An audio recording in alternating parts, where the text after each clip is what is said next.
Hello friends, welcome to the channel. आप लोग जानते हैं हम लोग लिटरेरी एसेज को कवर कर रहे हैं। आजकल बहुत से कॉम्पिटिटिव एग्जाम्स में काम आएंगे, जेएमआई, यूपीएससी, जेपीएससी और भी बहुत से लिटरेचर रिलेटेड एग्जाम्स। लेक्चर 1 हम लोग कवर कर चुके हैं डिस्टोपियन सोसाइटीज के बारे में, किस तरीके से डिस्टोपिया को शो किया जाता है लिटरेचर में। आज हम बात करेंगे मेंटल इलनेस को किस तरीके से लिटरेचर में शो किया जाता रहा है। प्रीवियस वीडियोस में हम लोग देख चुके हैं किस तरीके का पैटर्न फॉलो करना है। एक बार क्विकली देख लेंगे। इंट्रोडक्शन से शुरुआत करनी है। आप इंट्रोडक्शन में आप कोई कोट या रिटोरिकल क्वेश्चन यूज कर सकते हैं। इसके बाद अपने पैसेजेस लिखिए इंट्रोडक्शन को सपोर्ट करने के लिए। Keep giving some examples and finally the conclusion. इस तरीके की किसी कोट के साथ आप शुरुआत कर सकते हैं। If you are not able to recall any quote, you can start it in a simple way defining the key terms. Mental illness को डिफाइन करते हुए शुरू करिए। यहाँ पर देखिए कितनी ब्यूटीफुल कोट है। Mental health problems do not define who you are, they are something you experience. वो तो हम एक्सपीरियंस करते हैं ना, हम में से हर एक के साथ कभी ना कोई मेंटल इशू जरूर आया है। वो मेंटल इशू हमारी आइडेंटिटी नहीं बन सकता। The way you walk in the rain and you just feel the rain but you are not the rain, that same way mental health is a very temporary thing. वो आप feel करते हैं जिसको कि आप शेयर कर सकते हैं, but that feel cannot become your overall identity. तो बात करते हैं अब डायरेक्ट मेंटल इलनेस के बारे में और उसकी ट्रीटमेंट किस तरीके से लिटरेचर में की जाती है। मेंटल इलनेस मॉडर्न लिटरेचर में सिग्निफिकेंट हो गई है, बहुत ज़्यादा सोसाइटी का एटीट्यूड दिखाती है, साथ ही साथ दिखाती है कि किस तरीके से साइकोलॉजी भी अब इम्प्रूव होती जा रही है और मेंटल हेल्थ को लेकर रिकॉग्निशन ज़्यादा चल रही है। Towards all the complexities of mental health, people do not call you any more N insane person. Here are some key themes and approaches that contemporary literature often employs when addressing mental illness. These are the features जिसको हम एक एक feature को एक एक example के साथ discuss करेंगे। Humanising mental health, destigmatisation and awareness, intersectionality, personal and familiar dynamics and recovery and resilience. इन सबको समझेंगे एक एक करके। आप पॉइंट्स नोट करते चलिए साथ ही साथ। तो ये है हमारा पहला फीचर जिसको हम अंडरस्टैंड करेंगे with the help of the bell jar, the very popular only single novel written by Sylvia Plath, जो कि खुद भी काफ़ी मेंटल इश्यूज के साथ स्ट्रगल कर रही थी। अपनी पूरी लाइफ उन्होंने स्ट्रगल किया and ultimately she committed suicide. Modern literature strives to humanize individuals living with mental illness by portraying their experience with empathy and authenticity. I told you ना कि they are no more called insane. आजकल कोई पागल हो गया या पागल खाने ले जाना पड़ेगा, ऐसे वर्ड्स इस्तेमाल नहीं किए जाते हैं। लिटरेचर ने काफ़ी सिंपैथी दी है राइटर्स को. Contemporary authors endeavor to depict the full range of emotions, struggle and triumphs associated with mental health condition. काफ़ी अच्छा एग्जाम्पल है बेल जार, जिसमें कि ह्यूमन कंडीशन को, मेंटल कंडीशन को ह्यूमनाइज किया गया. नॉवेल सेमी ऑटोबायोग्राफिकल है. As I told you, Sylvia Plath खुद भी डिप्रेशन से स्ट्रगल करती रही थ्रू आउट हर लाइफ और कहीं ना कहीं we get to know personal aspects of Sylvia Plath also, although it is through the protagonist Esther as she descends into mental illness. Esther की पूरी जर्नी, उनका स्ट्रगल दिखाया गया है डिप्रेशन के साथ साथ उनकी एंग्जाइटी, उनका सेंस ऑफ एलिनेशन, और ये सब कुछ देखकर we start humanising this person rather than just saying कि ये इंसान तो पागल हो गया. We try to understand the character this way the bell Jar has been written by Sylvia Plath. Next is destigmatisation and awareness.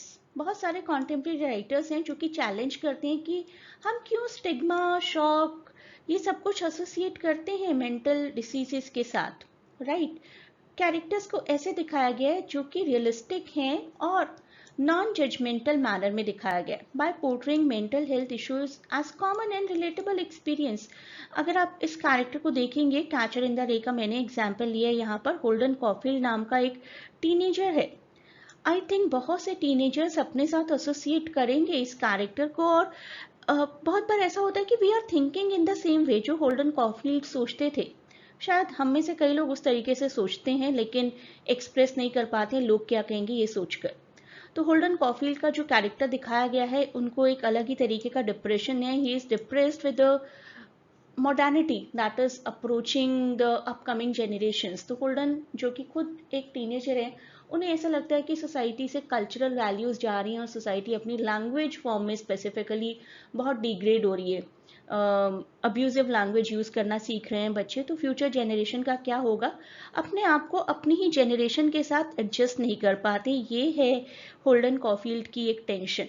और हो सकता है हम में से बहुत से लोगों के साथ ये टेंशन हो, लेकिन हम लोग ज़बरदस्ती ये मानना शुरू कर देते हैं कि जो कुछ भी हो रहा है अपने आसपास वो सब ठीक है और हम उसके साथ एडजस्ट कर रहे हैं ठीक से। तो अगर नहीं कर पा रहे, वो आवाज़ रेज करने की कैपेसिटी हर एक के अंदर नहीं होती है, होल्डन कॉफील्ड के अंदर थी। And after reading this very beautiful novel catcher in the रे, हम में से हर कोई कहीं ना कहीं ये ज़रूर मानेगा कि एक थोड़ा सा छोटा सा इम्पैक्ट ऑफ होल्डन कॉफील्ड हम सबके अंदर है, राइट? तो ओपन अप हो जाते हैं इस तरीके के नॉवेल्स को पढ़कर हम, और अवेयर हो जाते हैं कि ऐसा सिर्फ हमारे साथ नहीं, शायद सबके साथ होता है। इंटरसेक्शनैलिटी, इसका मतलब है कि आपको सिर्फ मेंटल इलनेस के लिए नहीं टारगेट किया जाता, उसके साथ और भी कई चीज़ें कई बार मिंगल होती चली जाती हैं, जैसे कि race, gender, sexuality, socio economic status. एक बहुत हाई क्लास पर्सन को डिप्रेशन हुआ है, that will be taken in a different way by the society, और सो कॉल्ड लोअर क्लास को डिप्रेशन हुआ है, that will be taken in a different way by the society. Discrimination होता है mental illness के अंदर भी फर्दर सब कैटेगरीज में, that is what we mean by the term intersectionality. Bertha Mason का एग्जाम्पल लेते हैं जेन एयर में। While Bertha's class background is not explicitly discussed in the novel, her status as the wife of a wealthy Englishman grants her a degree of privilege compared to other marginalized individuals. तो Bertha mason को अगर एक कमरे में बंद भी रखा जा रहा था जेन एयर में, तो she was given all the facilities basically. Right, she was not treated like so-called lower class, marginalized, insane people. However, her mental illness undermines her social status and agency. लेकिन सबसे ऊपर क्या रहती है उनकी आइडेंटिटी? मेंटल इलनेस उनकी, ठीक है, नहीं देखा जाता है उनका सोशल स्टेटस क्या है, उनकी और कोई पॉवर नहीं देखी जाती है। तो हाईलाइट किया गया कि किस तरीके से मेंटल इलनेस बेसिकली सुपीरियर हुआ करती थी rather than your status and rather than your class. Despite her wealth and social standing, Bertha's mental illness renders her powerless and voiceless, reinforcing the limitations imposed on women's autonomy and agency during this period. तो Victorian period में mental illness की क्या treatment रहती थी? Mental illness के अंदर ही अंदर intersectionality भी आ जाती थी। एक अगर high class so called insane person है तो उसको कुछ स्पेशल फैसिलिटीज़ दी जाती हैं, स्पेशल ट्रीटमेंट दी जाती है, लेकिन वही पर्सन अगर लोअर क्लास है तो वो ट्रीटमेंट, वो फैसिलिटीज़ डिफरेंट हो जाती है। बर्था मेसन को कुछ ऐसी फैसिलिटीज़ मिली थी जो कि शायद मार्जिनलाइज्ड इंडिविजुअल्स को ना मिले, बट स्टिल उनकी जो आइडेंटिटी रही थी दैट वाज कि she was consider to be an insane person, and she was at that point of time consider to be kind of villain of this novel Jane Eyre, जिसकी वजह से हमारी titular character अपने lover के साथ reunite नहीं हो पा रही थी। जब कोई भी इंसान बीमार होता है, I am not talking only about mental illness, अभी मेंटल इलनेस के अलावा कोई भी बीमारी आप देख लीजिए, इवन अ माइनर हेडेक, तो घर में सब पर कहीं ना कुछ इम्पैक्ट आता है उसका। वही सेम सिनेरियो है मेंटल इलनेस के साथ। तो मेंटल इलनेस अपने साथ साथ किस तरीके से डायरेक्ट इंडिविजुअल को तो अफेक्ट करता ही है, लेकिन उनके लव्ड वंस, उनके केयर गिवर्स, उन पर भी एक इम्पैक्ट आता है। तो यहाँ पर हम देखेंगे कि किस तरीके से एक पूरी फैमिली डिसफंक्शनल हो जाती है, राइट? पूरी फैमिली पर बर्डन आता है, केयर गिविंग बर्डन आता है हर एक के ऊपर। गॉड फॉरबिड अगर किसी के घर में कोई बीमार पर्सन है, दैट पर्सन कैन अंडरस्टैंड कि सिर्फ उस पर्सन के लिए ट्रबल नहीं होती, उसके लिए एक्चुअली बहुत ट्रबल होती है जो खुद बीमार है। दैट पर्सन ओनली नोज की व्हाट ही और शी इज गोइंग थ्रू, लेकिन जो आसपास के लोग हैं उन पर भी वो इम्पैक्ट कैरी फॉरवर्ड होता है। तो यहाँ पर फिर से हम जेन एयर का ही एग्जाम्पल लेंगे। Bertha Mason's portrayal reflects the personal dynamics of mental illness within the novel locked away in the attic of Thornfield Hall. उनको लॉक कर दिया गया, लेकिन क्या वो लॉकिंग सिर्फ बर्था मेसन पर हावी हुई? नहीं, वो लॉकिंग जो थी उसने जेन एयर की लाइफ को भी इम्पैक्ट किया, उसने रॉचेस्टर की लाइफ को भी इम्पैक्ट किया। So Bertha's presence looms over the whole household, casting a shadow on Mr. Rochester's life and his subsequent relationships also. तो सिर्फ वो पर्सन नहीं, उस पर्सन के साथ एसोसिएटेड सबकी लाइफ इम्पैक्ट होती है। रिकवरी भी दिखाई जाती है, ऐसा नहीं है कि रिकवरी नहीं दिखाई जाती है, छोड़ दिया जाता है कि आप इनसेन हो, आप इनसेन ही रहोगे। नहीं, रिकवरी भी दिखाई जाती है बहुत बार, बहुत सी नॉवेल्स में रिकवरी दिखाकर हम मेंटल इलनेस के लिए एक पॉजिटिव रे ड्रॉ करते हैं बेसिकली, एक somewhere there is a light out of this tunnel that is shown. While acknowledging the challenges and pain associated with mental illness, modern literature emphasizes the themes of recovery and hope and resilience. Through narratives of personal growth, self discovery, healing, हमें दिखाया जाता है कि कहीं ना कहीं आपके लिए एक लाइट है, एक सिल्वर लाइनिंग है।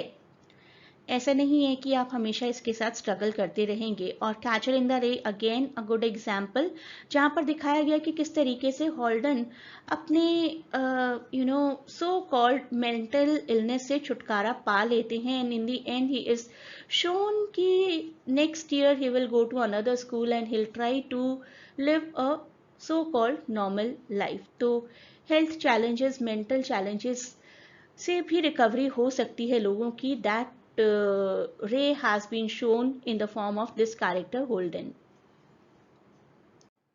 In a nutshell, we can see कि mental illness भी किसी भी और डिसीज की तरह नॉर्मल लिया जाता है आजकल, and people are more sensitive at least in comparison to the earlier period. अब रिकॉग्नाइज करते हैं हम लोग मेंटल इलनेसेस को, डिस्टिग्मेटाइजेशन हो गया, इसी वजह से एम्पैथी ज़्यादा जेनरेट हुई है, and we do have an understanding of mental health issues within the society. I hope ये वीडियो आपके लिए बहुत हेल्पफुल रहा है। अगर आप इंपॉर्टेंट एसेज का PDF चाहते हैं, you can connect with the help of this link. The same link is given in description too, and we will continue the video series. Please do not forget to share and subscribe the channel and provide your valuable feedback.